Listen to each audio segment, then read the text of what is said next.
From my other arm that will lead me back to the school, the sky has turned the color of a fire after it's dead. Ash snow, and its cold is coming from that way, and maybe it is sent to me from the teachers at the school, from the men the color of a fish belly who hunt me to take me back. They won't find me. I won't let them. I won't go back to that place.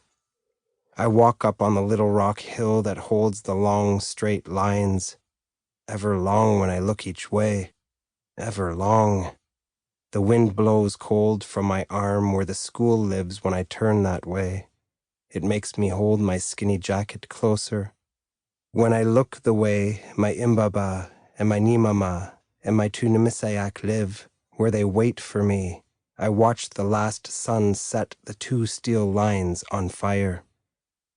I think of my imbaba, of what he would say. Eat.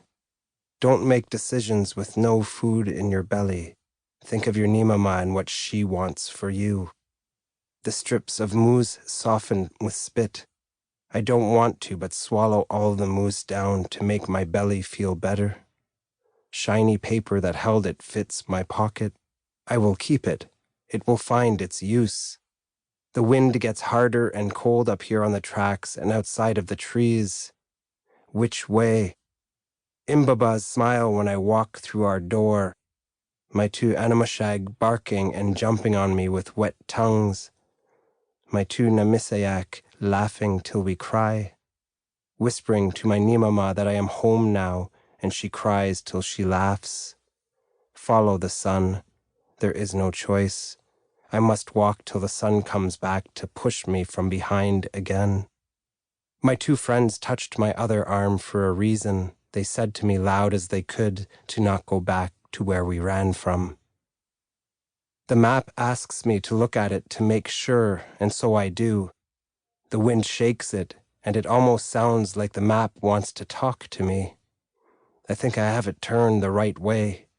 I've watched older people study maps, and I do what I remember them doing, running my finger along what must be the railroad tracks to where I must live because it is away from the school, then taking my chin in my hand and staring some more, tapping my finger on my lips to see if this will help the map speak to me.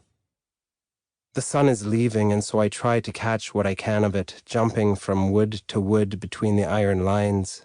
But one is too short and two is too long, and so I try to walk beside the track on the rocks, but this is worse. Me, I would rather the wood, and so I go back to it and step short and quick.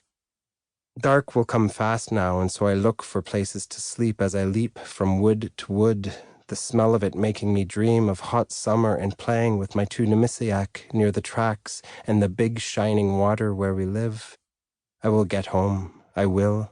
But the wind blows hard and cold at my back, and I'm tired, and I'm dreaming more than walking from wood to wood, and my foot doesn't pay attention and doesn't make the step it needs to, so that it catches wood instead, and I can't stop from falling, my forehead cracking on the track. Bright light like staring into sun, and the little weight till the hurt explodes, and I touch my head and my hand is red. Don't move. Just wait. Wait. The pain will go. My nose to tar wood and eyes to crushed rocks. Just wait. When I can push up and sit again, the wind howls with laughing. Dizzy me, walking now. It's time to find a place in the trees and use a match for a fire. Up ahead and then down the small hill of the tracks, I see where Amick lives, a beaver pond, and beside it a stretch of trees that will help stop the wind. I know this will be a good spot. Fallen trees to hide in. Close to the pond, Amick slaps its fat tail to let the others know I've come. Another answers with a slap, and the sound of water echoes.